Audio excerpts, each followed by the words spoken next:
All right, so welcome aboard the Canadian, and this train has been in operation since April the 24th, 1955, and for more than 50 years it has been serving communities across Canada from coast to coast.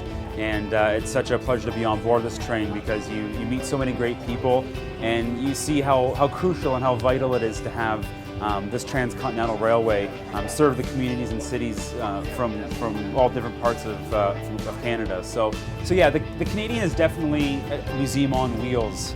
You'll notice as you're going between car to car, they are named after individuals or persons or places. So for example, the manner of sleeping cars we have on board, they're named after persons of British or English descent that had a hand in either the formation of Canada in terms of a country or building of the railway.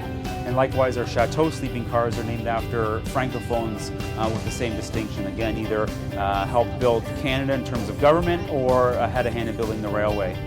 One of the real highlights when this train debuted were the murals in the park car.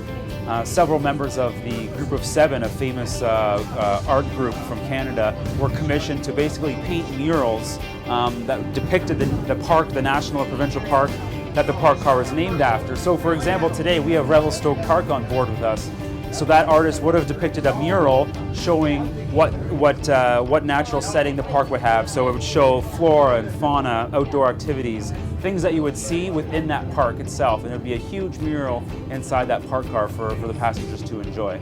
So if you take a look at Canada at a map and you draw a line straight across it, Canada looks as though it was built for hosting a railway, and essentially it was. In 1881, when the Canadian Pacific was commissioned by the federal government of Canada to build a railway in order to allow British Columbia to join the rest of Canada.